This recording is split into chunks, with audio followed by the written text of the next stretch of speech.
이번 시간에는 스냅 서피스 기능에 대해서 설명을 드리도록 하겠습니다. 경계 형상을 설정한 후에 언트림드 서피스를 분할을 하거나 자르는 기능이고요. 이때 분할 경계는 커브 또는 서피스 또는 데이터 플랫, 아이소 파라미터로 정의를 내리실 수가 있습니다.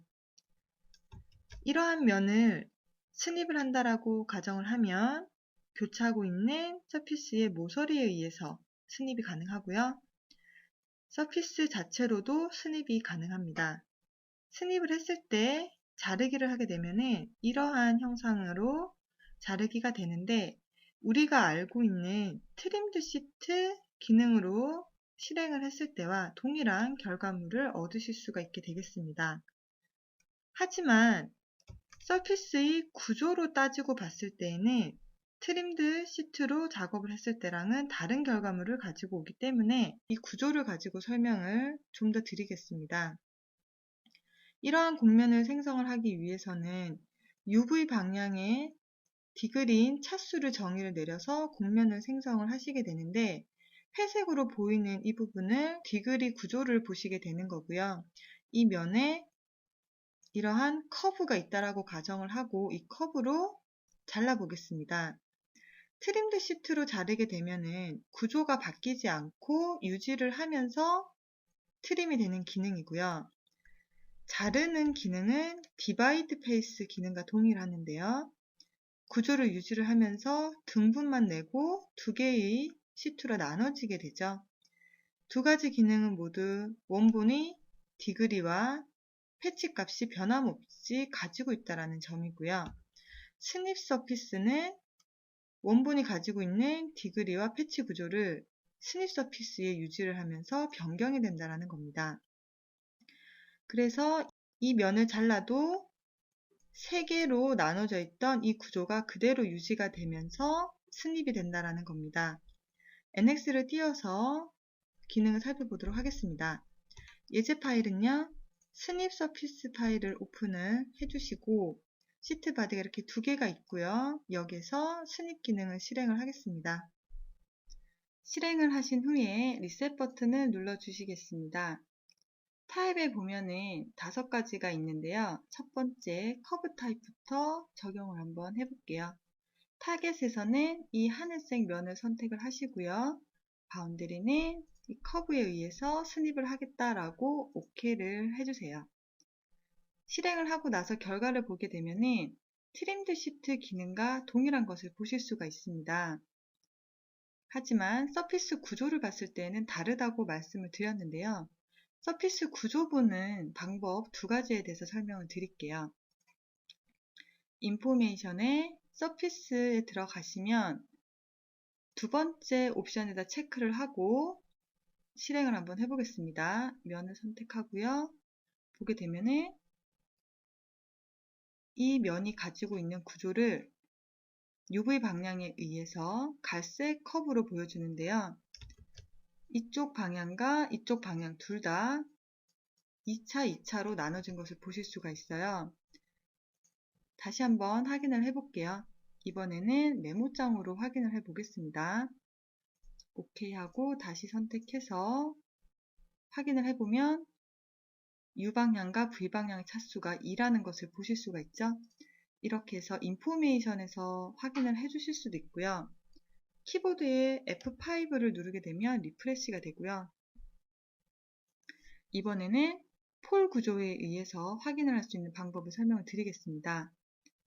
어널리즈 쉐입이라는 이 툴바에서 제일 앞에 있는 이 기능이 폴 구조를 쇼를 시켜주는 기능인데요. 클릭을 해도 아무 변화가 없습니다. 이 기능은 어떻게 사용을 하시냐면 먼저 면을 선택을 하고요. 기능에서 ON을 시켜주면은 이 면의 구조를 보여줍니다. 이렇게 폴로. 이 구조는요. 엑스폼 기능에서 면을 선택을 했을 때와 동일한 구조라고 보시면 되겠습니다. 실행한 거 삭제를 하고요. 잠깐 스냅 서피스를 작업한 거를 꺼두고 보겠습니다.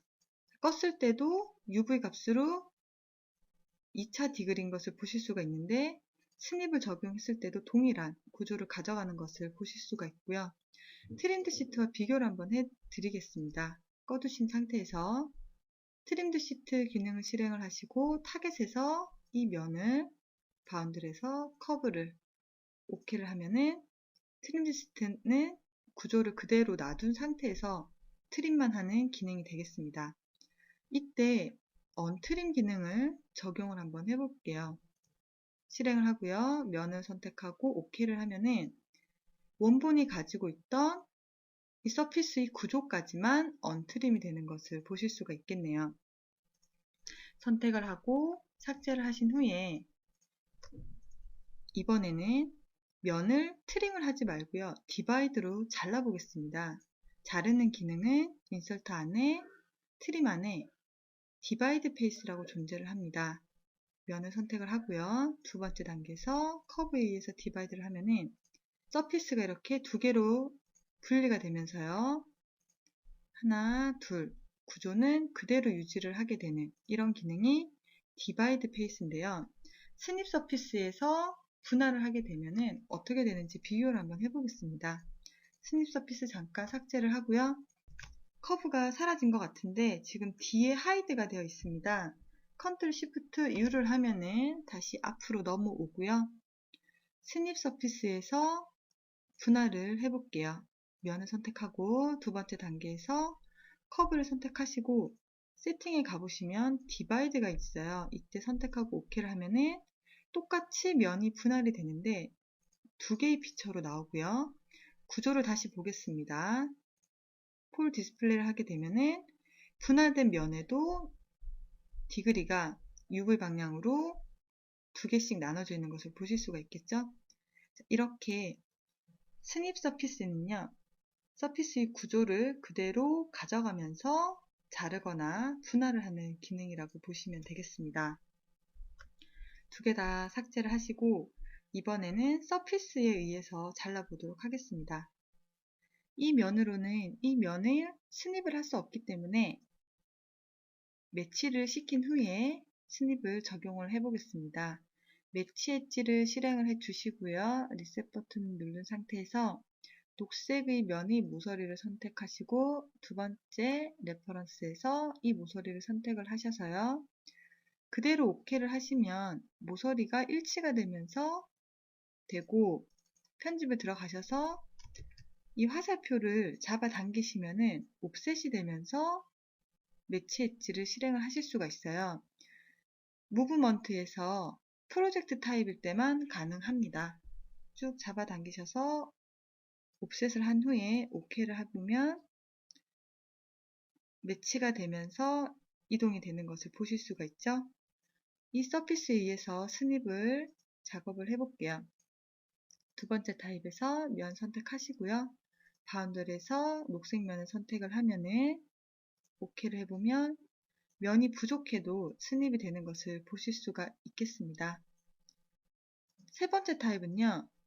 데이텀 플랜에 의해서 잘리는데요. 지금 플랜이 없기 때문에 생성을 한번 해볼게요.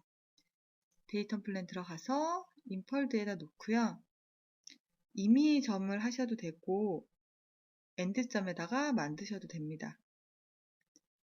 이 엔드점에 만들어야지만 이 모서리에 노멀화 방향으로 생기고요. 하나는 임의 포인트에다가 만들겠습니다. 클릭하고 OK.